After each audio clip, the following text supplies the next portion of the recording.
Here's my family. When we were at the Grand Canyon, we were finally finishing our move from Oregon just this last October, and we had a nice little moment at the Grand Canyon. Show my kids. I hope they're old enough to appreciate it. They seem to be pretty amazed by the ordeal. Not the ordeal. What am I saying? the I guess shipping kids across the country has its has its moments. So, but it was a lot of fun, and so that's cool. So yeah, our book, Pierre already mentioned. I'm happy to get you a free copy. The only time we'll be able to be together is at our service. We'd love to have you, even just for one time. And, we'd be happy to share the book with you at that time.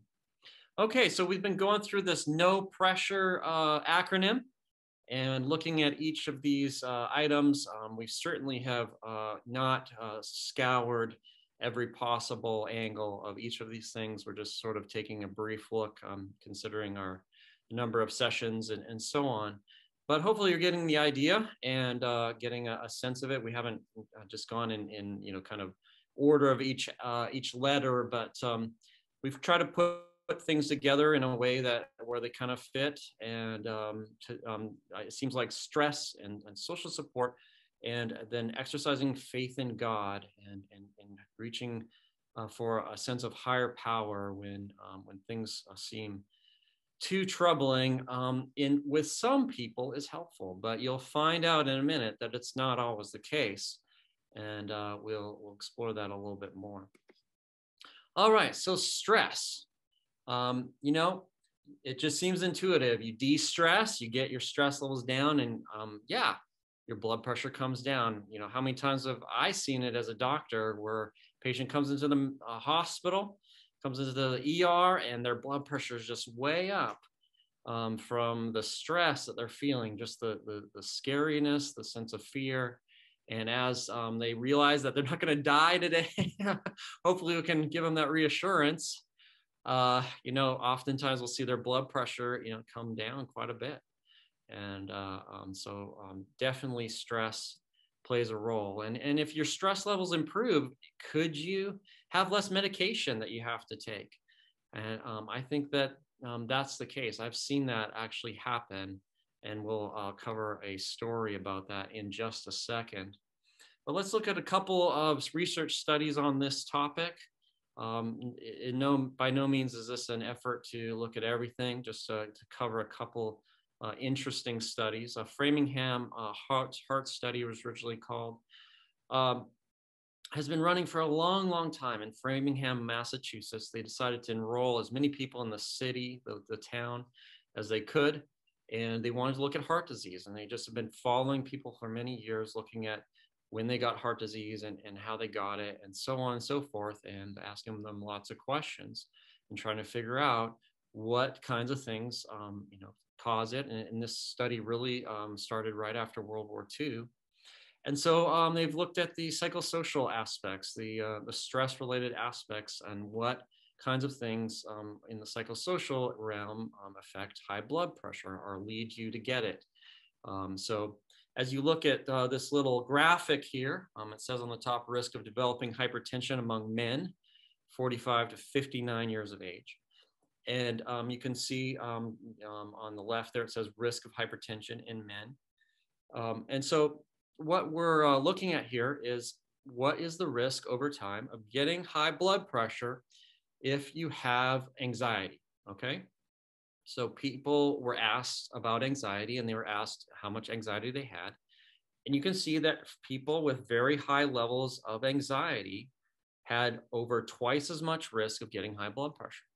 And so exercising that fight or flight response inside of you, and that's what anxiety does, the extra dosing of adrenaline and cortisol and so on, has a permanent effect, as it keeps being exercised and the anxiety keeps, being at high levels to lead you to eventually get high blood pressure.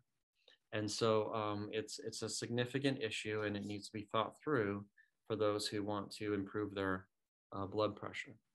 Another study is the NHANES study. This again is a national representative study, an effort to look at a large sampling of people in a representative way of Americans. And so they looked at this as well. So they looked at hypertension as it relates to anxiety and depression, and who were more likely, whether they were more likely to get a high blood pressure from anxiety or depression. And so you can see in this graphic, risk of high blood pressure. So as this number goes up, this is double the risk, this is triple the risk. And so you can see that people, blacks in the blue with high anxiety levels were over 2.5 times more likely to get high blood pressure, and they were 3 times more likely to get high blood pressure if they had depression situation. The whites were also at increased risk, about just under 2-fold risk of getting high blood pressure if they had high anxiety levels or high depression levels. And so this is a serious issue, and it needs to be thought through, and we need to address these emotional struggles that people have and try to find ways to help them to calm down those emotions, because when those emotions build up in your head, they send chemicals down into your body that have a negative effect on your body over time. All right, here's another study, the Cardia Study, looking at hypertension as well. And this was even an even bigger study where they looked at 4 different major cities in America. And they had a variety of different races there. And they started this study way back in the 1980s. And the most recent reporting was in 2003. So this is already getting a little bit older, but it's such a good study. It's important to touch on. So what they did as one of their risk factors they looked at was hostility. So they looked at, do people who have more hostility in their life have more risk of developing high blood pressure? And sure enough, if you divide people up into 4 groups based on how much hostility they have in their life, those who have the highest amount of hostility were approaching a doubling of the risk of getting high blood pressure. And this Cardia study also, interestingly, looked at something that maybe is even closer to home. Perhaps anxiety and depression is close to home. Perhaps hostility struggles is close to home. But it seems like almost everybody, maybe not everybody, but many, many people have struggles with impatience and time urgency. And so the question was, does time urgency issues, feeling under pressure, feeling a sense of having to rush through your day, does that play a role in high blood pressure? And it's fascinating to take a look at this. So they basically divided up into 4 points. And if you answered positively on any of these 1 points, you got, counted a point. And so if you had all 4 of them, you were, basically 4 points. And so let's look at them. So feeling pressured for time in general. So if you said yes to that, then you got a point. Feeling pressured at the end of an average work or housework day. So that's number 2. Eating too quickly. Getting quite upset when having to wait for anything. All right, so welcome to America, right? And, let's see what the data showed. So interestingly, here's the graph again, and you can see as you had, if you didn't have any of the points, that was kind of the people who had the least amount of risk. And then if they answered they had 1 or 2 or 3 to 4, then they had, more risk as you marched up on having increasing amount of time urgency and impatience. And so again, you would think hostility would be much more likely to cause high blood pressure, but in fact, it was pretty similar, almost a doubling of the risk. Getting close to that in terms of the risk of high blood pressure. So working on, your sense of calmness through the day, trying not to let the urgencies of life and the annoyances and the things that can kind of get at you, trying not to let those things get at you, and trying to find a way to think through it in a way where you stay calm. You're like it's like you're in the water with a whole bunch of sharks swimming around, and you're just as calm as can be. I think that really honestly takes a higher power. It takes God himself to help in certain points, because I know for myself, I just don't got it. I just don't got it. Things can get at me. You just never know what can be thrown as a wrench or whatever in your life, and can just kind of throw you off and get you all messed up.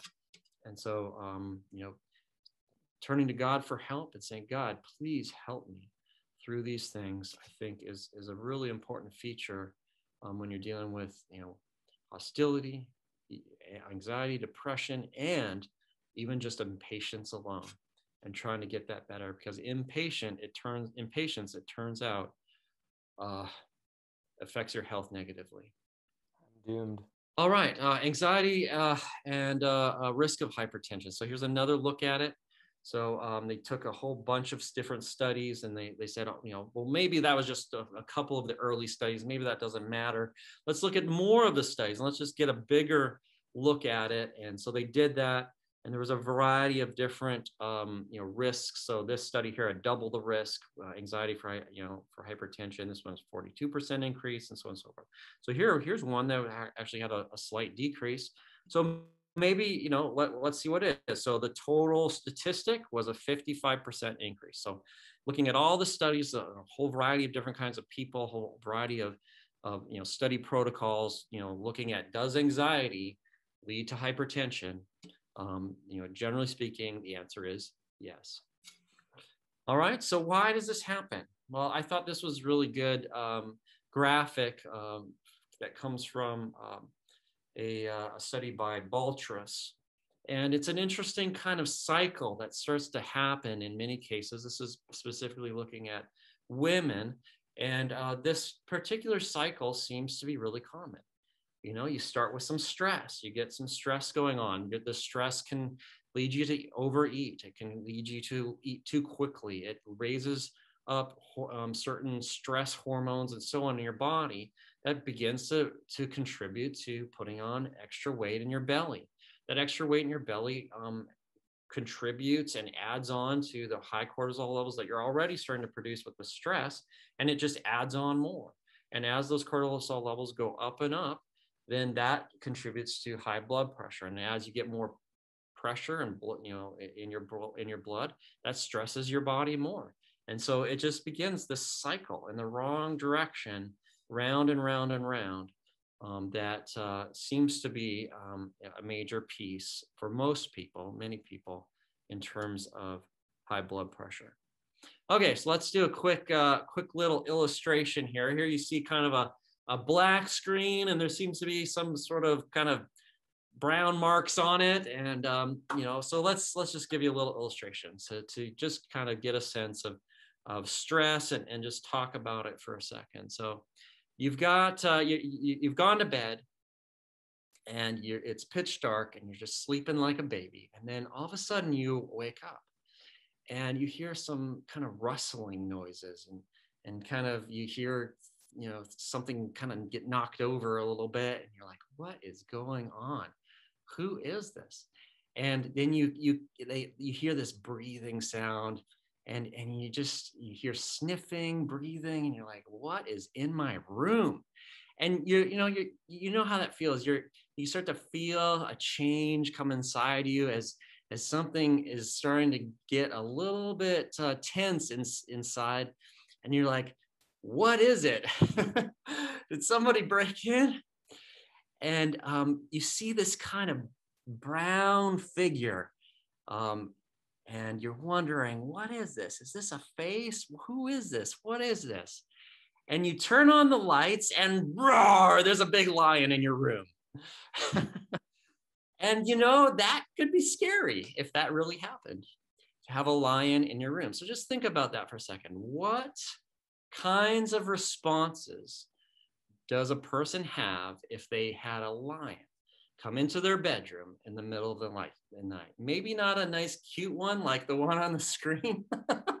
Maybe this is a real lion, something that is sort of a major threat. And so we have threats in our lives all the time. And they're like a lion in your bedroom. So maybe if you wouldn't mind, give me a couple ideas.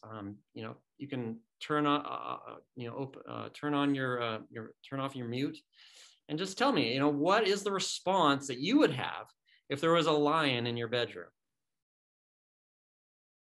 I would scream. Okay, scream. All right. So yell and scream and make a big noise. Okay. Any other ideas?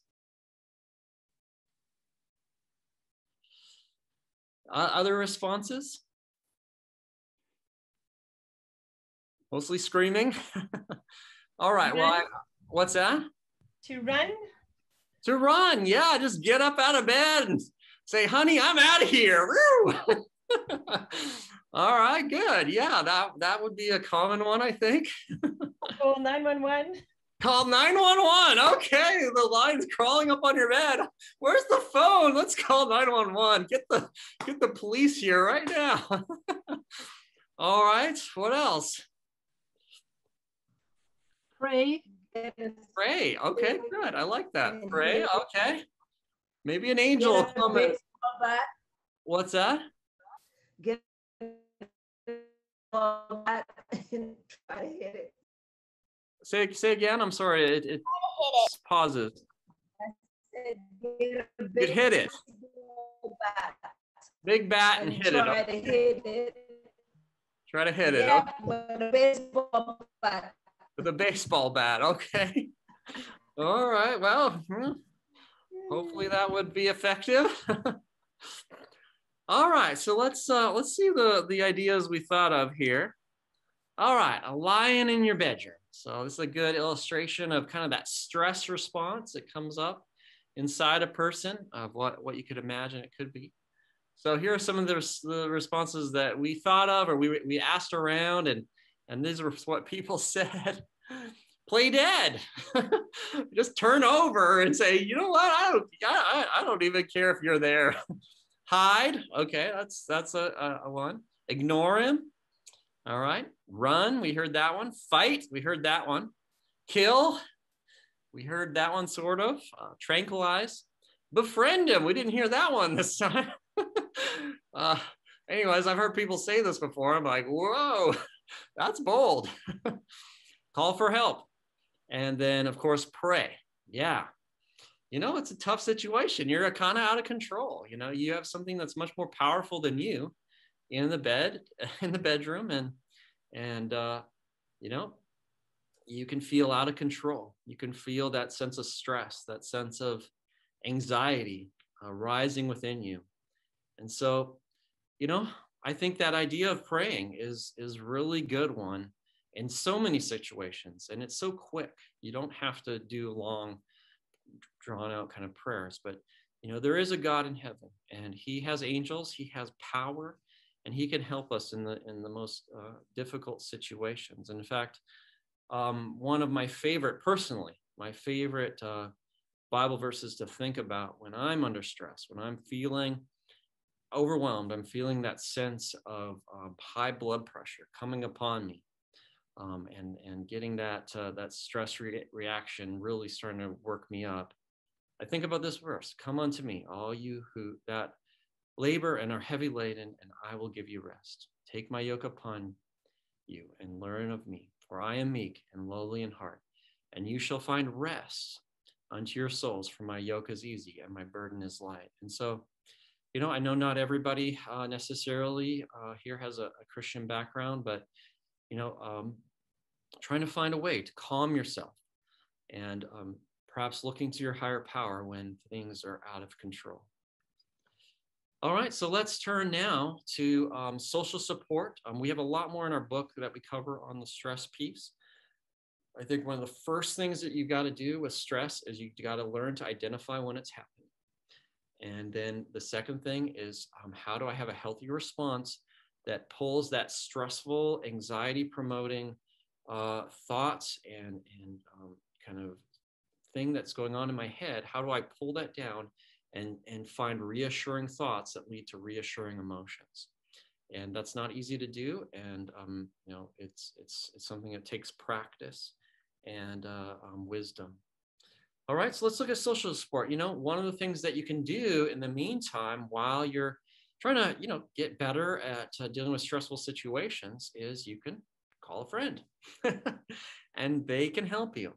And that's a wonderful thing. And in fact, people who have friends to call, there's research on this and it makes a difference in people's lives. So let's look at this for a second. So here's another story. So Harold and Carlos is the names we gave them. So Harold and Carlos showed up in our office, one of the authors of the book's office, one time as a physician, and was addressing the high blood pressure issue.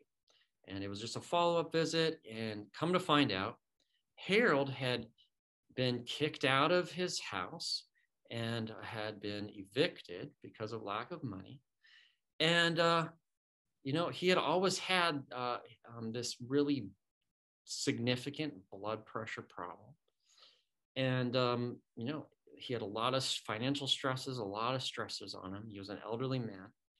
And Carlos had been a friend of his for some time. And when he had all his things just sitting on the front of his yard, having been evicted from the house he was renting, he didn't know what to do. And Carlos, having already had a fairly full house, brought Harold into his house, picked up his things, brought him into his house, and found a small little corner in his basement where he put up some blinds and screens and stuff, and made a nice little bed for him and let him stay there. And you know what? When Harold was being seen in that doctor's office, Carlos brought him there. Carlos was several years younger. One of our doctor, he noticed that the blood pressure was just way lower. He's like, when was the last time you took your blood pressure medicines? Well, I haven't taken my blood pressure medicines in like 3 months. And he's like, when did you get evicted? Well, last month. Well, why isn't your blood pressure high? And it just it just teaches that, sometimes when you have social support, when you get that love and affection and support from your loved ones, and when you can give it to others, when you have opportunity, that may bring so much reassurance and so much comfort and that sense of safety that it makes your blood pressure get better. And this seemed to be a great illustration of that. And so there's not a lot of research on this in terms of the size of the studies, but there are some studies on this. And we think it's really important to notice that social support makes a difference when it comes to blood pressure. Here's one study where they looked at the association of a lack of social support. So social support means you have at least one person in your life that you can talk about the intimate things of your life with. And if you say no, you do not have social support in any significant way. And so people with lower perceived social support characterize those with high blood pressure, compared to normal intensives. And so you were more likely to have high blood pressure if you had lower social support. And so low social support was associated with elevated stress hormone reactivity, just like we've been talking about. The epinephrine, adrenaline was higher. They checked the blood levels and they were higher in those with low social support, even during the study itself. And so, just real briefly there, look at that. So let's turn now to our final topic, and that is spirituality and health. And we'll just spend a couple minutes on this. So there's a lot of research now. There's some 4,000 studies now looking at spirituality and health. And so it's a very important topic in terms of the research. And there's a lot, generally speaking, there's a positive relationship.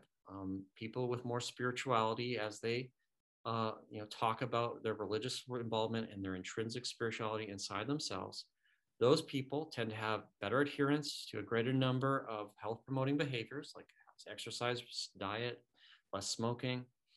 better physical functioning, improved quality of life, better mental health outcomes, more rapid and complete resolution of grief. They get over grief faster. Fewer hospitalizations, shorter stays when hospitalized, lower blood pressure and less hypertension, less cardiovascular disease, a longer lifespan. So it sounds pretty good, huh? And when you look at blood pressure, it seems to be an association there as well. Those who attend church regularly, for example, have better blood pressures. And they've looked at whether or not these differences seem to be explained by something else, maybe age, maybe obesity, maybe cigarette smoking, maybe socioeconomic status. And they've looked at all those things and ruled them out in the way we do the statistics. And the church attendance still appears to be a relationship in terms of positive relationship, making you more likely to have better blood pressure. And in fact, the more intrinsic it is inside the person, the personal importance that they place upon these things makes it an even greater blood pressure lowering effect than just showing up at church. All right, and so this sense of having a personal conviction in yourself, this religiosity, spirituality idea is important. And so here's another study, 4,000 men and women over 64 years of age. And they found that they had consistently better blood pressures among those who prayed and or studied their Bible daily. Religiously active individuals had improvements of up to 4 points. So it wasn't dramatic, but it was definitely there, and it was a persistent effect. And so based on that study, Dr. Koenig, who is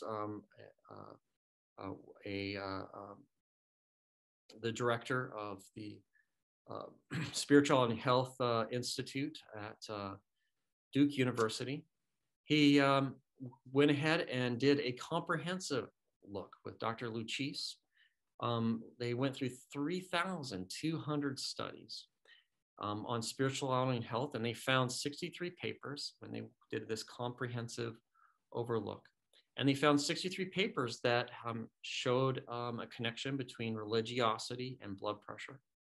And most of those papers had a positive influence. So, 57% showed that increased religion or spirituality resulted in lower blood pressure, less hypertension.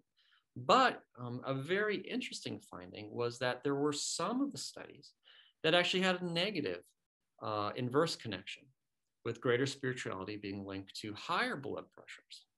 And so Dr. Luchis and Dr. Koenig wanted to figure this out more. Why is it that in some people, there seems to be a negative association, and in some people there's a positive association? And so they went ahead and made a further effort. They teamed up with Bowling Green State University and conducted a 2-year study where they looked at men and women 55 years or older, 600 of them. And they wanted to look at those who were dealing with, quotes, significant illness. So people who had some pretty significant problems, cancer or diabetes or some kind of major problem in their life, medically speaking. And they put together a survey where they asked them about if they had any religious struggle with illness. And what they found that those people who had a religious struggle with illness experienced a 20 to 30% increased risk of death as they did this 2-year study. And that's pretty significant in such a short time as 2 years. And so the question is what was this religious struggle? So this is the way they define it. 3 different questions. Respondents who said yes to one or more of the following were defined as having a religious struggle with illness. They wondered whether God had abandoned them. So if they answered yes to that, they questioned God's love for them. They decided the devil made this happen with this significant illness. If they answered yes to any of those 3 questions, they were considered to have a religious struggle with illness. And so as you can see, this issue is not always positive. Sometimes there is a negative component. And so in our book, we look at why this is and what can we say about spirituality that would be helpful and would kind of help us understand how to navigate this issue where sometimes spirituality is just not helpful and sometimes it is. And so as we thought about this and we gave it some thought, and we looked at a variety of different angles, we realized that there's a very basic thing from our background with Christianity on healthy spirituality in the Sermon on the Mount by Jesus. And most people are familiar with this. It's seen as one of the greatest speeches of antiquity, regardless if you have a religious belief in Christianity. And so at the beginning of this sermon, there's something called the Beatitudes. And the Beatitudes are just blessing statements. But as you go through them, you realize that Jesus is really defining the basics of a healthy spirituality. And so, here it is. I'll just read it to you briefly, just to remind you about this, if you haven't heard it before. So here's Jesus at the beginning of his speech. Saying these words: "Blessed are the poor in spirit, for theirs is the kingdom of heaven. Blessed are those who mourn, for they shall be comforted. Blessed are the meek, for they shall inherit the earth. Blessed are those who hunger and thirst for righteousness, for they shall be satisfied. Blessed are the merciful, for they shall receive mercy. And blessed are the pure in heart, for they shall see God. Blessed are the peacemakers, for they shall be called sons of God. Blessed are those who are persecuted for righteousness' sake, for theirs is the kingdom of heaven. Blessed are you when others revile you and persecute you and utter all kinds of evil against you falsely on my account. Rejoice and be glad, for your reward is great in heaven. For so they persecuted the prophets who were before you." And so we looked at these Beatitudes and those phrases there, and we studied them very carefully. And we realized that these would be a great introduction to what is a healthy spirituality. And I learned a lot myself going through this. And so they highlight widely accepted spiritual methods of coping with stress. They highlight an area of spirituality that we're familiar with. Rather than presenting rules, they present blessings, which people find more attractive. And they're consistent with virtues espoused in many faith traditions. And so it's not necessarily specific to Christianity per se. All right, so what we did was we took those statements by Jesus, each of the blessings, and we kind of just summarized it into just a little phrase or a one-word statement about what they mean. And so we don't have time to go through all of this. I'm just going to introduce it to you. But I just want you to kind of see the flow of ideas and kind of what a healthy spirituality might look like. And so we called them the 8 timeless prescriptions for health and wholeness. So number 1 is be humble. Being humble and being willing to learn something from somebody else is really the introduction, I think, to a healthy spirituality. And Jesus, obviously, in many faith traditions, recommend this as well. Lowering yourself, taking the pride away, and being willing to approach something in a humble way and approach another in a humble way is the beginning step. And then as you do that, as you look at yourself in a humble way, number 2 is acknowledge your pain. Blessed are those who mourn.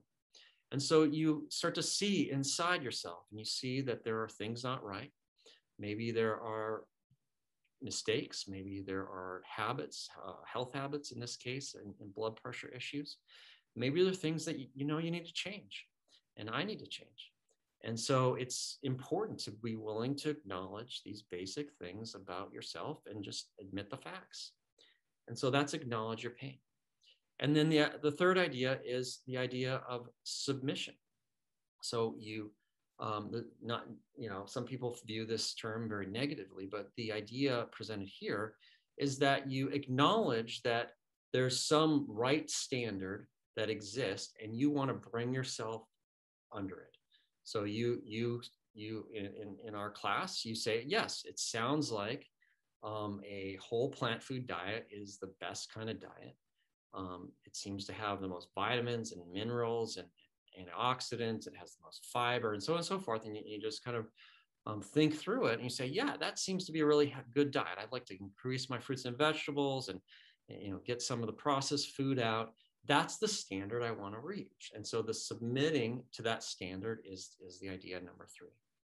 And then number 4 is you're aspiring to reach that standard. You know, blessed are those who hunger and thirst for righteousness. And so you want to reach that standard. You'll say, yeah, I need to get some kale in my diet. I don't know why I don't have any kale in my diet. I just need to get it in there. So I need to aspire. I need to figure out how to achieve it. And so number 4 is aspiring. Number 5 is forgiveness. So aspiring, you're aiming for so the first 4 are very much related to your own efforts and your own, kind of acknowledging your own weaknesses, humbling yourself and so on. And then once you get to number 5, it starts to become more relational in nature. And so number 5 is blessed are the merciful.